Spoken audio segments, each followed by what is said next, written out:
This is Let's Talk Chattanooga Real Estate, the podcast where we cover home buying, home selling, home improvement tips and ideas, market trends and developments, and investing in real estate. If you own real estate in the Chattanooga, Tennessee area, or want to own real estate here, then you're in the right place. Let's Talk Chattanooga Real Estate is hosted by Blake Watson, a real estate agent and investor in Tennessee and Georgia. Welcome back to Let's Talk Chattanooga Real Estate. I'm Blake Watson with Epique Realty. And if you've been thinking about buying a house, maybe for the first time, well, today I'm sharing with you why now is a good time to be house shopping in the Chattanooga area. We're diving into the numbers that tell the story of Chattanooga's real estate market and the transformation that we've been seeing.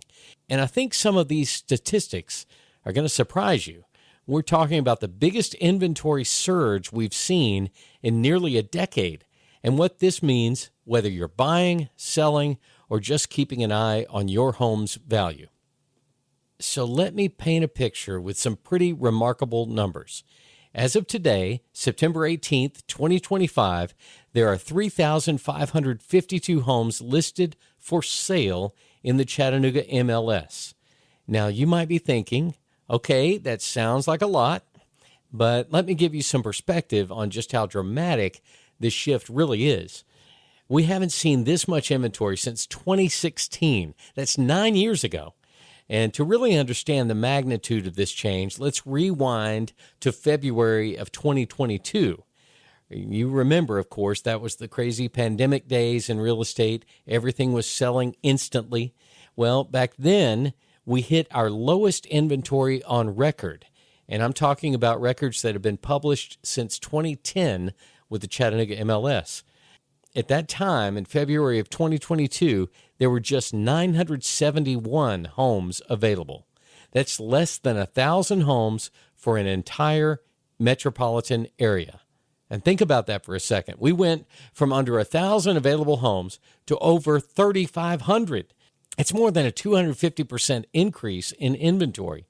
It's like going from shopping at a convenience store to suddenly having access to an entire full-size grocery store. And here's another way to look at this that really drives the point home.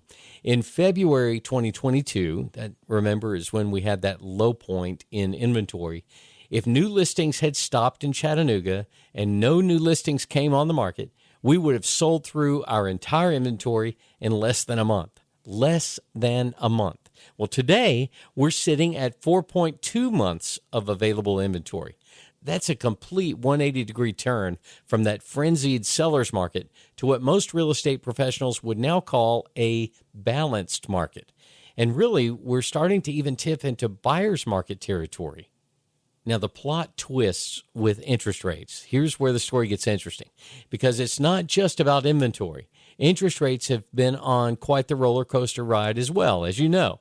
For most of the past year, we've been dealing with 30-year fixed mortgage rates hovering around 7%. That's a significant jump, of course, from the 2 to 3% rates that we saw during the pandemic. But here's some good news. Rates have eased down recently, and they're currently running just a little over 6%. Now, 6% still feels high compared to what we got used to, but that 1 percentage point drop can make a real difference in monthly payments and your buying power. So we've got this interesting dynamic, more inventory available and more affordable financing with this lower interest. That's a double win for buyers who've been waiting on the sidelines. And incidentally, while we're talking about those interest rates, there are certain programs that offer even lower interest rates, especially for first-time home buyers. So you can ask your lender about those or ask me as a real estate professional. I can help guide you the right direction there. So let's look at the pace of sales. The market's new rhythm is showing up in how long homes are taking to sell. Average days on market has increased to 50 days. That's up from 41 days just a year ago. Historically speaking, that's actually still a very reasonable timeline, 50 days. But this gives buyers time to think, to get proper inspections, to negotiate, all those things that make for a healthy real estate transaction. Sellers, on the other hand, need to adjust their expectations, maybe put a little more effort into staging and pricing strategically. And the total number of sales is also telling a similar story. In August 2025, just this past month, we had 843 homes sold. And that's compared to 899 homes in August of 24 and 971 homes in August of 2023. That's a clear downward trend in volume. But it's important to note we're not seeing a crash, not by any means. We're seeing a normalization of total sales. Now let's talk about everyone's favorite topic, and that is home prices. This is where the data gets really interesting, and it shows just how much the market has settled. The median sale price in August of 2023 was $330,000. By August of 24, it had climbed to $340,000. That's about a 3% increase year over year. Pretty typical, actually. But here's the kicker. In August of 2025, just this last month, the median sale price was $333,000. Prices actually came down slightly from last year.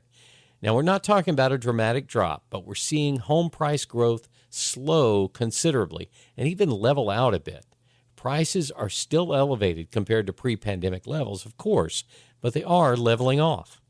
And what this tells us is that the market is finding its equilibrium. Sellers are realizing that they need to price more competitively, and buyers are finding they have more negotiating power than they've had in years.